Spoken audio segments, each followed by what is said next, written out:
Welcome back, folks. This is episode, don't know, another episode, another one. It's Another it's one. about payroll. What's going on, Walt?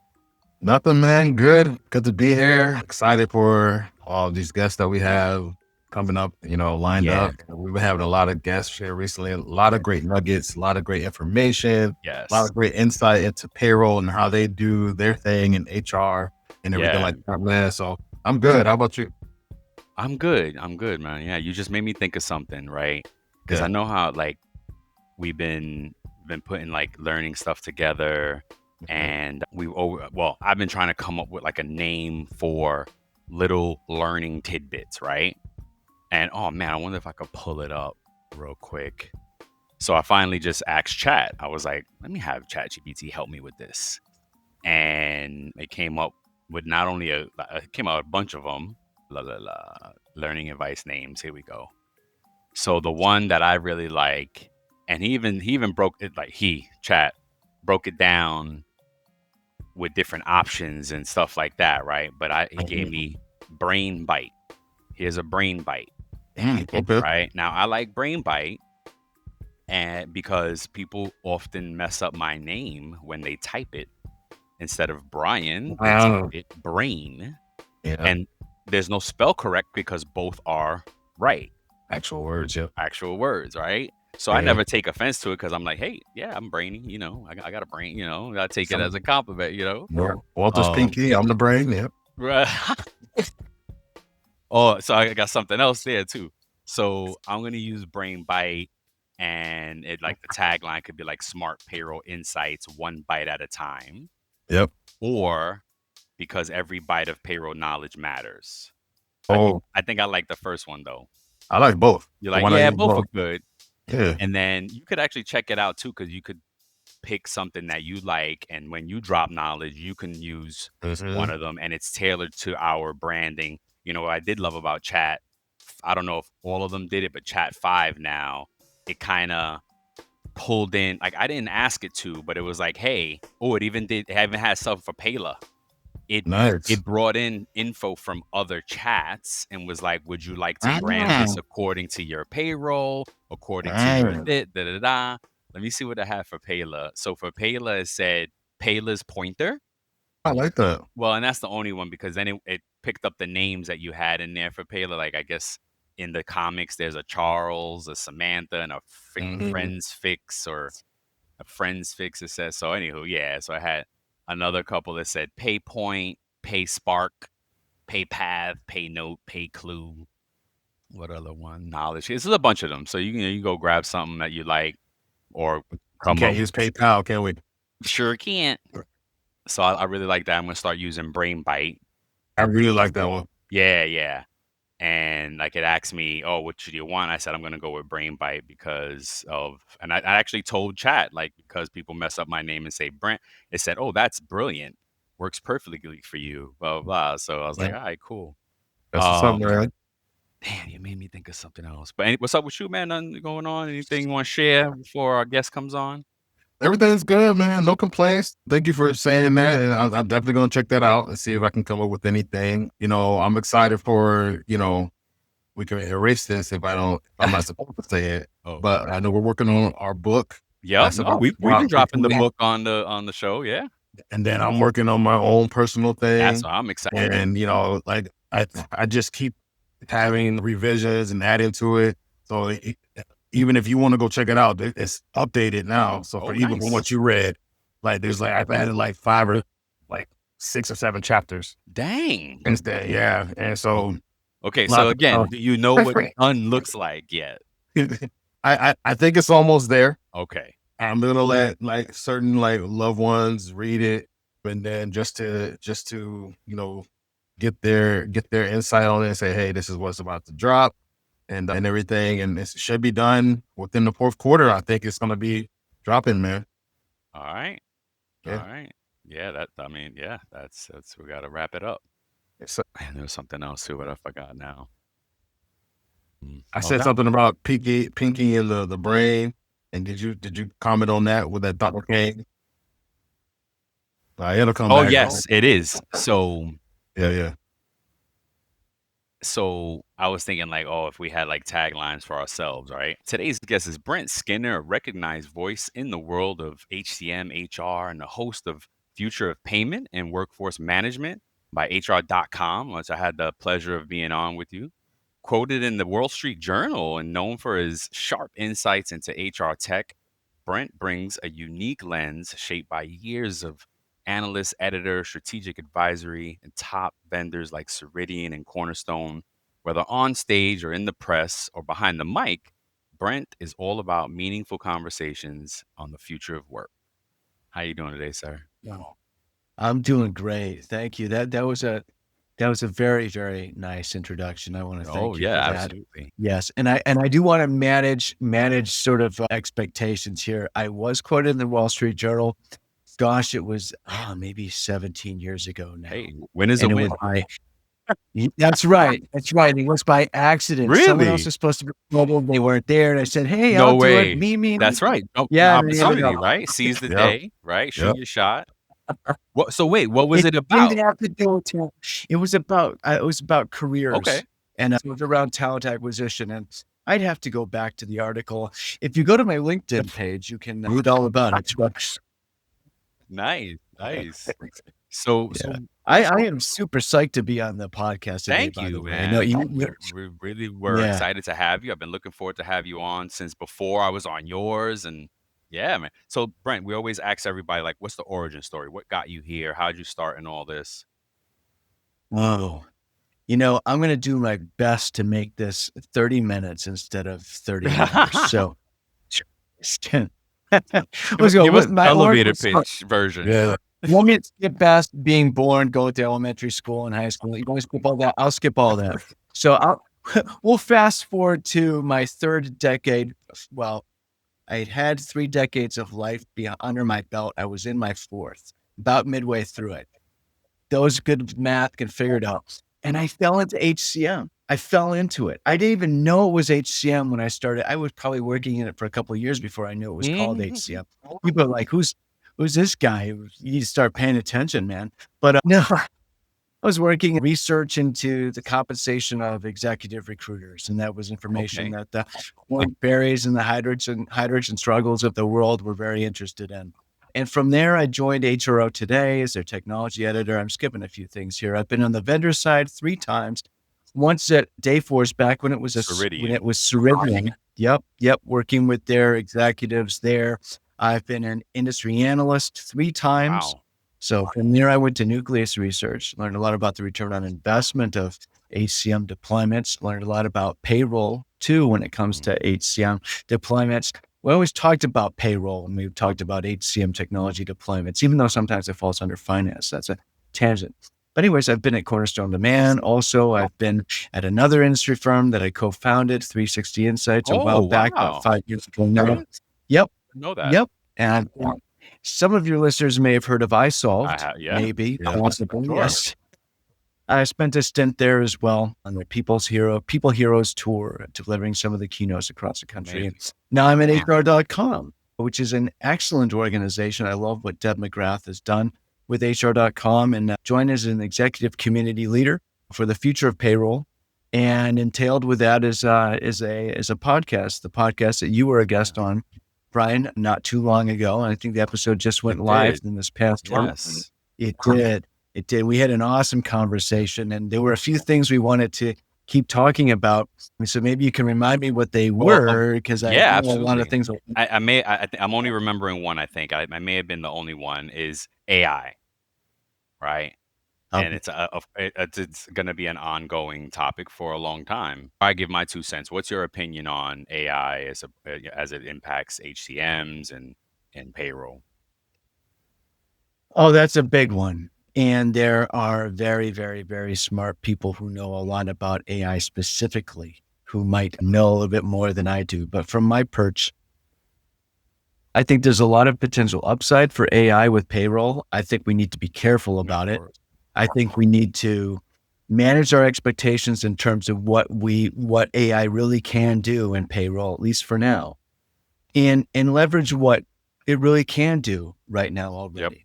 So I'll leave it that for the moment, and we'll probably dig into it. But I'm curious what your thoughts are. Whoa, you want to go first? Yeah. So for me, like my sticking point for AI is, even though it's going to be a wonderful and amazing tool, we're still going to have to audit against the products that it puts out, the information or the data that it uses and spits out. It's still going to have to be checked. It's still going to have to be validated. It's still going to have to be verified. It's not like we can just sit back and just trust that it's doing the correct thing, because right now it still hallucinates. We use the latest version of ChatGPT, and it still has issues. So I think AI is going to be a wonderful tool, but I think it's going to definitely change the layout of how we process payroll.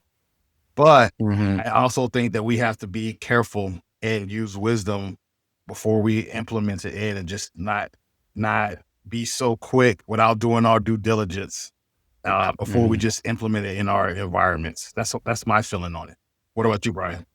So, yeah, all those things. But what I really loved was, and the timing of perfect. Anita Latink just dropped an article, and it's called "Why AI and Payroll Means You Must Adapt or Get Left Behind." Right, and I've been saying this on the show ever since AI has been a topic. Payroll folks have to usher AI in and be the ones that bring it in and control that narrative and control the strategy and control the implementation into their world, because if not, and as she says in this article very eloquently, you're going to get replaced, right? More so if you're operationally in payroll. And what I really love is that she breaks down some things that what you should learn, right? You can't just leave it there like, hey, yeah, get an AI, because like you said, Brent, there's people that are way smarter than us that understand the AI piece, that's their world, agnostic of any industry, they are working on AI. So I really like that she kind of goes over the things that, hey, this is, you don't have to have a computer science degree, you don't have to be a math genius, but you got to be willing to dig in into key areas to be able to be that usher and be that, to control that narrative and that strategy of how AI gets implemented into your world. So I think that's great, and she talks specifically around understanding models, analyzing the inputs, having a grasp of logic, and recognizing biases, right? Yeah. So Yeah. this little article is really game changing for payroll pros, because until now I haven't seen anybody laying down that foundation for us, that pathway to the future with AI and how we bring it in. We're just kind of waiting for folks to tell us something. We can't do that, right? I tell folks all the time, we got to dig in. We got to be intentional about learning about these things, because if not, there's somebody out there working harder than you, learning quicker than you, and getting better at it than you, and you might just sit back and say, "Ooh, wow, what happened?" Right? Yeah. So many things I'm thinking of. And so let me see if I can go through them one by one and remember them all. That's the big thing. So first of all, I spoke with Kira Rubiano, who some listeners may know and you two do. She's with Payroll Minds and has been in space for a long time. I really respect her work and her perspective on payroll. We actually had a conversation, recorded it for my podcast. It hasn't gone live yet. We'll cover sometime in November. Yeah, I'll let everybody know. But we talked about, in the green room, not so much during the podcast, but in the green room, we talked about AI. It's happening. Let me swoop out a little bit. It's a big mistake to resist Exactly. AI. It's a big mistake, right? But it's just as big a mistake to just let it all in willy-nilly without a plan. Exactly. And also to let it in before you're ready. This is really what you're saying, Brian, is, I think of metaphors, and I'm just infamous for taking metaphors way too far. I'm going to take this one way too far too. But it's like an usher at a church. You think of payroll as being sort of sacrosanct. I mean, it really is. This is an incredibly important mission critical function that happens every week, 2 weeks, or some places a month. Right. And you can't defile it. You absolutely absolutely cannot defile it. And it also, always have to work on making it better. So when somebody shows up to church, a new person, right? An actual church, right? You have ushers that let them in, they show them where to sit. You take them, hey, here's our coffee and everything. So you want to just have people coming in an orderly way. They're welcome.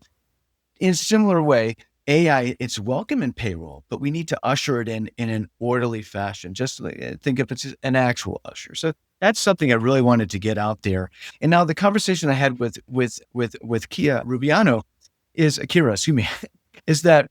that when you think about AI, don't let the AI in too soon. You have to make sure that you understand your own payroll processes first. A lot of organizations, this is not a criticism, but they don't really truly understand their payroll processes. They know what it is, but they don't know why it is what it is necessarily. It just kind of accumulated and built over time. And it could certainly be made smarter, streamlined, just from a workflow standpoint before you even bring in new technology, let alone AI. So that's something we talked about. And I think that's really important to bear in mind in this conversation. Going back to what you said, Walt, about the hallucinations, right? I had an incredibly illuminating conversation with a fellow named Jerome Gouvernel, who some in the audience may know, you too may. He was at the ADP for a very long time. Now he's the founder and co-founder and CEO of Datascale HR. Oh, I've heard of Datascale. Okay. Yes. And this is a gross oversimplification, but what he does is he lets the AI go in there, and the AI kind of just takes care of integrations, and they can do what normally might take months, they can do in a couple of days or even less time. Wow. It's really interesting. But we went off on a tangent during our conversation, again, on the podcast. Sorry for all the plugs for my podcast, but I came in Shameless plug. No, we plug you all the times. time, man. No worries. But anyway, we went off on a tangent. It was really interesting. I learned a lot in that conversation. One of the things I learned is that hallucinations, that's not a bug. That's not a bug. That's a feature of AI.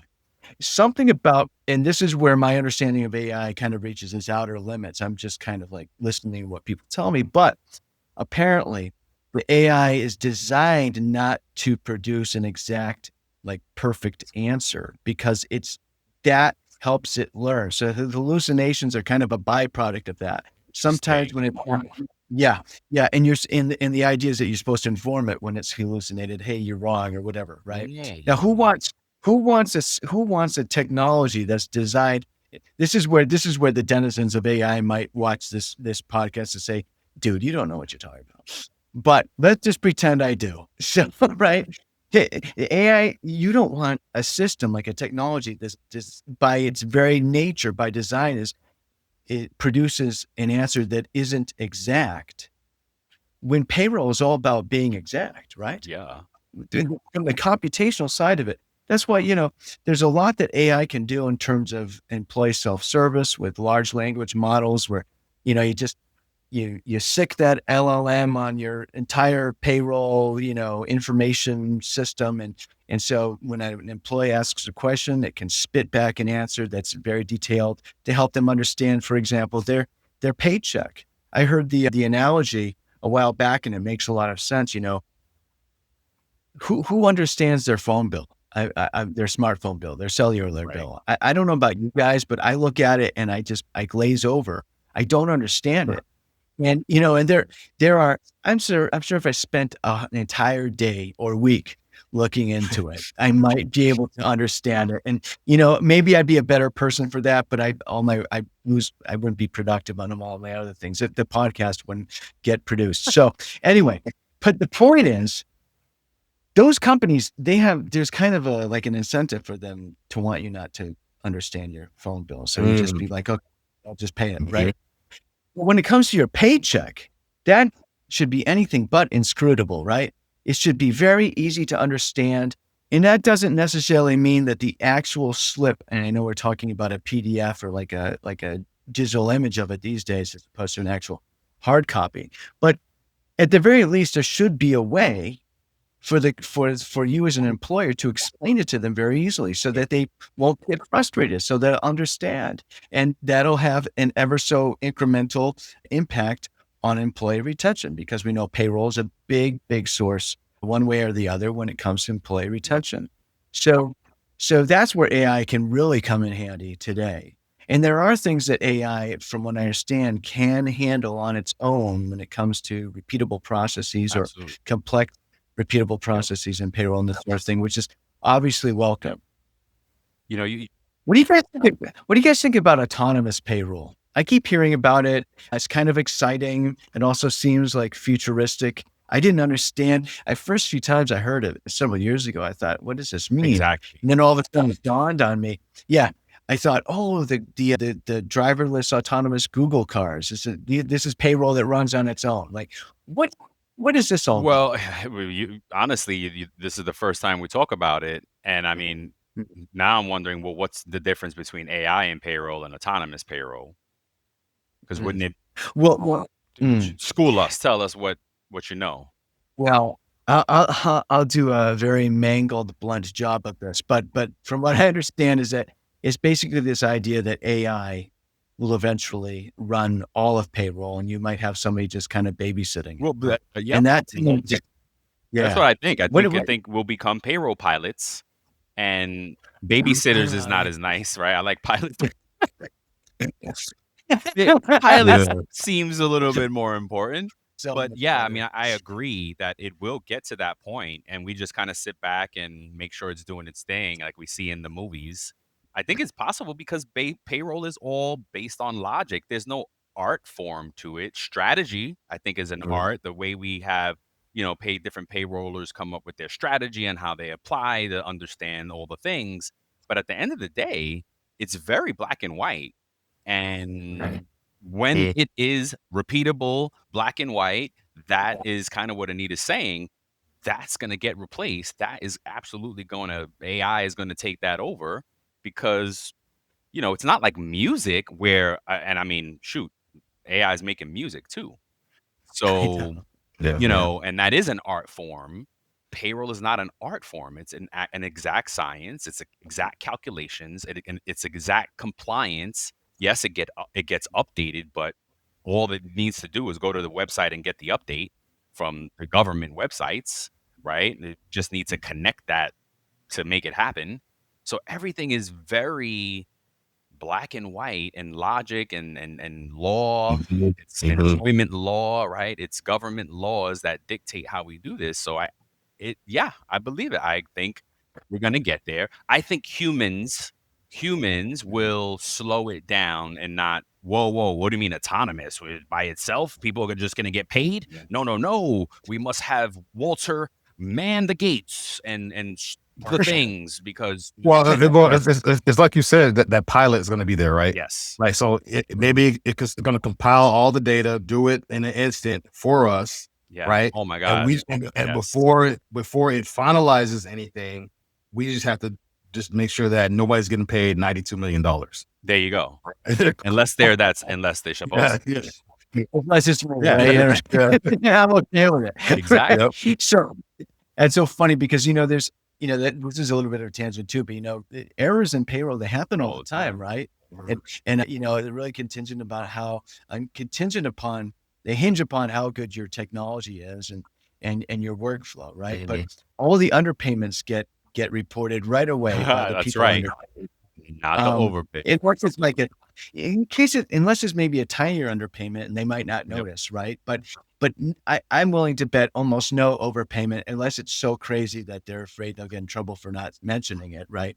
Many overpayments do not get reported, right? We don't know what those are. I agreed. And I think in my career, which is now 20 plus years, maybe 3 or 4 times that an employee has actually said, "Hey, I think I got too much." That was probably an infinitesimal percentage Yeah. of who actually was overpaying. And it's really interesting in terms of, I'm going to take the metaphor too far. Or- Just really, really just like stretch this metaphor. The autopilot, the autopilot, right? Autonomous payroll and payroll pilots. I love that idea, right? I mean, if with autonomous payroll, the autopilot payroll, it's going wrong, right? Then the populace are like, and just like everyone on the plane is like, somebody get the pilot, take the wheel or whatever. We get an engine out. We're like losing altitude and all this stuff, man. Why are we leaving the AI on? Come on. Yep.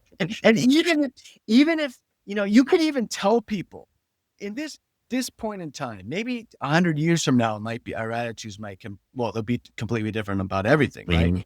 But maybe 100 years from now, it'll be fine. But right now, try to tell somebody that no, the AI is better equipped to deal with this situation than actually putting a person in that seat behind the wheel. It's not a wheel, whatever it is the pilots, not real, like the controls, Yeah. like nobody's going to believe you. Yeah. So you still have a cultural challenge Mhm. and an employer culture challenge. So that's another thing you really got to be careful about when you're bringing AI into your processes and weaving it into your technology stack where you are for payroll and any other area of HCM or the enterprise stack in general. Especially in HCM, because it's so viscerally connected to people in the organizations, right? Yes. Yeah. So I have a question for both of you from a small business standpoint. In my mind, I could see more small businesses leaning towards that autonomous automatic payroll, letting AI do it so they can potentially save money if they have someone that's a payroll pilot and just kind of take on that role or responsibility themselves. Wear a hat. Yep. Wear the hat. Yep. Do you think that's, am I right in thinking that way? Do you think that's like, it's just going to be, case by case? That's an interesting I question. think if it saves the money, right, they're gonna definitely want to try. Okay. You're right. Follow the money. That's at the end of the day, that's going to drive a lot of this. But thinking about it just from several angles, right? You have this idea. This is where I got to go back to what you were saying, Brian, around the payroll pilot. If you give that person the right type of title role that people see, and they might not even, this is a little bit of smoke and mirrors, I guess, maybe, but as an organization, you could from the outset, especially if you're a small business getting started with payroll, right? From the outset, you can incorporate AI into your payroll to the nth degree, and you can set it up from the very beginning so that the employer culture kind of just understands that, and they don't even think about it because they think of this person who's in charge. There's a person, the payroll pilot is in charge of payroll, not the AI. Right. This is sort of a semantic sort of, thing, but it's psychological, but it's very real.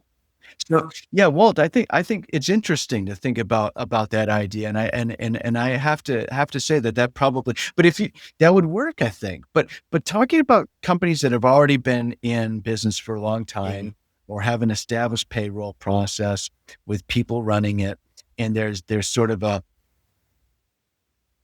an understanding between the employer and the employees that this is how it's run, right? To try to pivot. That's a tall order. That's a tall order. This is actually at odds with something that I like to say is, payroll is always in the background. Like operationally, payroll should be the hum of the refrigerator in the background. Nobody's even thinking about it because it's always right. Yes.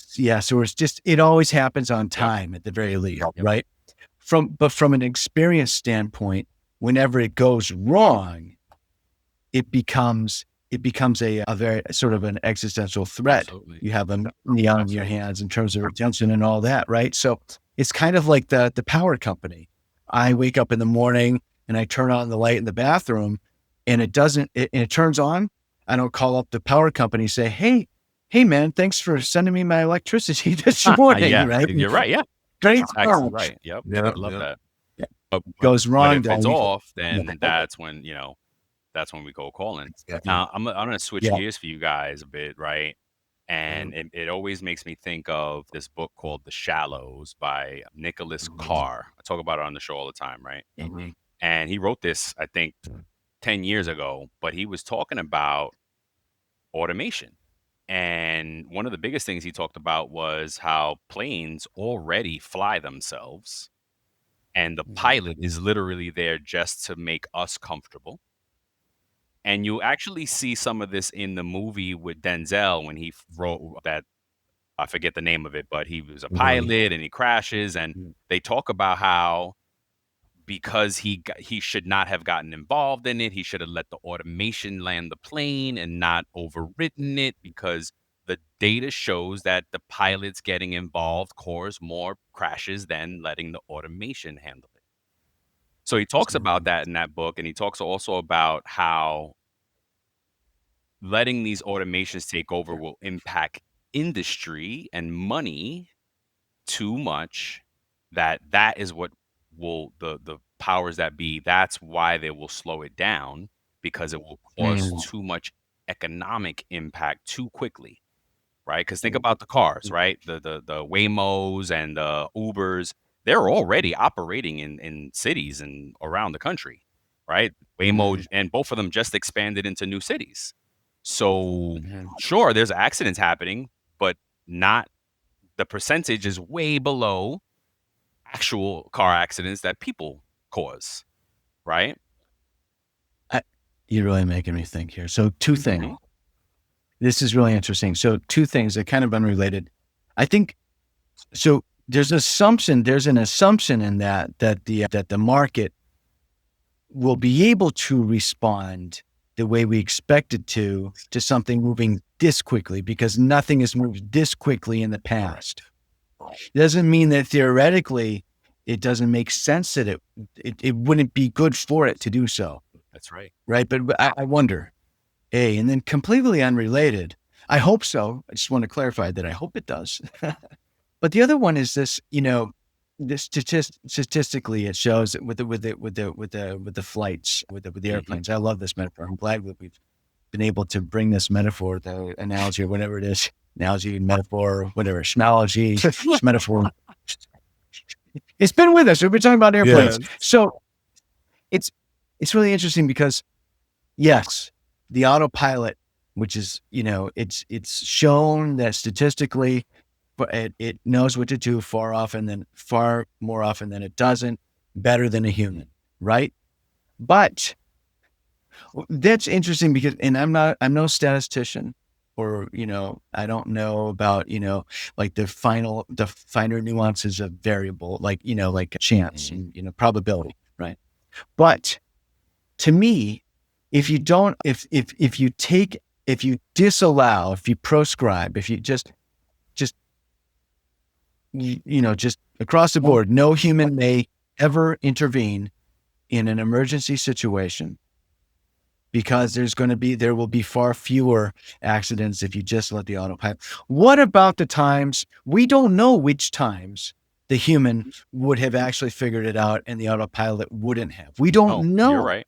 We have no idea. Sure. And so in an indirect way, we're actually responsible for the loss of lives by not allowing humans to get involved. And so we might be indirectly responsible for people getting paid incorrectly if we don't let people get involved when they think they see something wrong in payroll. And thank goodness it's just getting paid, not live. I love how you brought it back. I love how you did that. Yeah. And you're right. But then there's also this economic impact, right? Because it can definitely replace a lot of jobs. How quickly are we going to let that happen? And are folks already slowing it down to allow for transition? Is that why, will AI be the answer to backfill payroll?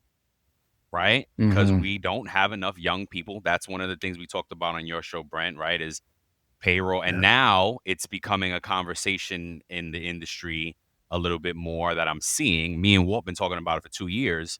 And now folks are getting on the bandwagon and saying, oh gosh, wait, we got to train people to get in. Oh my God, what are we going to do? And, but maybe that's the answer, is kind of we have to fast forward and implement those easy repeatable tasks because we're not getting folks excited enough about getting into payroll. Yeah. So it's really interesting. I saw a stat the other day. It was a headline, and I don't remember where it was published or anything like that. I didn't save it, but it said essentially that company leaders are admitting that they are hiring far fewer entry level roles. This was Really? across industry.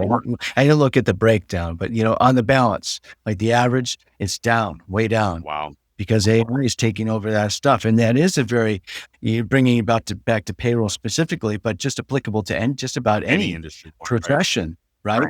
Is, how do you learn the profession if you can't start at the ground floor? I mean, where's this sort of this fairy tale, not a fairy tale, but this sort of story that we hear over and over again in business? It's always a heartwarming tale of the person who started at the ground floor, learned the entire business, and finally became the CEO of the company, right? Is that going away, right? And what do you do for a bridge for people that are willing and eager to take on jobs in the area that they're interested in, with the additional challenge of very few people sort of being dead set on doing payroll as opposed to kind of falling into it. So they have an extra layer of challenge there, right? How are you going to bring in those people? One of the things that's really interesting here is that from a more of a broader standpoint, sort of a global standpoint, I don't mean like world, but, just like over a holistic standpoint. What's really interesting here is that, at what point will businesses figure out that they'll figure this out? It will be figured out, but we need people in jobs making money so they can buy our stuff that we're trying to make or our services that we're trying to provide. There you go. Right? If the only people with jobs are AI agents, right? Then you get a little bit of a situation. Oh yeah, exactly right. And circling back, that's kind of what Nicholas Carr talks about in The Shallows, because it's they want to slow it down. Because another example that I really like that he gives is the autonomous trucking industry, right? In cars. Think about that, right? Because if they're autonomous, you eliminate some travel impact. There's travel impact. There's the whole logistics of moving goods around the country impact, trains, cars, cabs, right? Flying even, because now, hey, if I could just sit back and go to sleep in my car, I don't need to fly. I can endure the longer trip instead of the quick trip because I can just go to sleep, right? So it's insurance industry. Insurance will drop way down. There's no people. So all these different economic impacts he talks about, and that's why the powers that be are like, wait, hold on, we won't be able to endure that economically. And you just bring up another great point, like, whoa, wait, we can't. We need folks to keep spending. We live in a capitalist economy. Yeah. Yeah, that butterfly effect is profound. We don't know what it is, and I would take it back to sort of the regulation of AI and how that probably affects payroll just as much as anything else, right? There is a need, I think, implicit in the need. I think the accurate observation that we need to slow it down. Implicit in that is, well, we need more regulation for it. And that may well be, but how, if we don't understand these butterfly effects, because there have always been butterfly effects that regulations have not really comprehended, the regulators haven't necessarily comprehended, even working with industry to develop, comprehensive regulations that seems to make sense to everybody on all sides of the issue. Still, even in those situations, there have been butterfly effects that have not been anticipated, unintended consequences. Here, the unintended consequences are manifold and tenfold, right? And so how do you, what is the approach to slow down the AI, as opposed to just, the butcher's knife, blunt instrument of just, hey, we got to stop implementing it as fast, right? Because in my opinion, I don't know about you guys, but I don't know if that's enough to just have that as your governing principle. So we're not going to implement it too fast. We're going to slow down its implementation. I don't know if that's really the right approach to slowing it down. I just wonder, is that going to be enough to slow it down? Do we need to do other things too? That's a great question. It's a great question. Yeah. Look, we can talk about this all Yeah, day. exactly. And I'm gonna break it up here and say, look, I want to be mindful of your time, Brent. And before we get too far down, we'd love to play a game before you go called This or That. And Walt does, Sure. some great research here to see if we can trip you up here a bit and give you some hard choices. Walt, you want to start it off, and I'll. All right. All right. So, do you prefer the Boston Celtics or the Red Sox? I'm a Yankee fan, by the way. So. Why are you making me? You can say both. You can say both. You can say both or neither. Oh, no. Both. Okay. Both. I love them both. I love them both. I love Larry Bird. I love the 2004 Red Sox that finally won a World Series. Was that the year? Yes, the ALCS where they beat the Yankees was the real World Series for us. That's right. That's right. Big Poppy was up at bat for a half hour, and he kept hitting fouls or getting balls. It's like you're down to the last strike of the third strikeout of the ninth inning. And he just single-handedly kept us in that game, and then we won in extra innings. It was just, I had an ALCS champion T-shirt on my hatchback. It had like a window; anybody in a small vehicle could see it. And for years after that, so I finally retired. I'm glad because they could stop crying after it. I was tired of Red Sox fans crying all the time. Person of Bambino. Thank God. It's real. Yeah. All right. So next one. Back to the Future or Bill and Ted? Back to the Future. Okay. All right. And then Excel or Google Sheets? Neither. Oh, first time we got neither. Yeah. Here's the thing. Honestly, I cut my teeth on Excel, and I'm no power user, but I can do some functions and stuff, and I understand it. I had to pivot to Google Sheets for various reasons recently, and I actually prefer Excel just ever so slightly for a few little quirks of like keystrokes and stuff. But I love the auto saving and you can do auto save, but I mean, you can share easily and all this stuff. I know they have like OneDrive and all this stuff. It's just not the same. But I really don't like spreadsheets. I guess this one. Yeah, I like that. I love it. Would you rather sail or fly? Fly. Okay. Lobster roll or clam chowder? Clam chowder. Oh, wait. Lobster roll or lobster roll. Oh, lobster roll. And with the clam chowder. Both. You know. And an IPA, a nice double IPA. That sounds good. Yeah. Oh yeah, dang, yeah, for real. Would you rather write or type? Type. Really? Okay. All right. Yeah. Well, that's it, man. Brent, man, what an amazing conversation. We got to do this in person one day. I'm really looking forward to the day we start doing some of these podcasts in person at the desk and, like the cool guys do on TV, right? The cool folks have on. I'm like, I want to do that podcast, on a couch in person, right? You know what I mean? We're already cool, so we're halfway there. Yeah, so, you got that right. You got that right. Well, thank you, man. Thank you so much for joining us today. And look out for the future of, remind us. Payroll. Future of Payroll and Workforce Management. By HR.com. Yep, it was a great podcast. Go check them out. Where else can folks find you? They can find me at the magazine there. They can find me on the blog. They can find me on LinkedIn. I always putting up some thoughts there. Looking forward to interacting with the community. Awesome. All right. Great. Until the next time, folks. Thanks, guys. Love you. Thank you.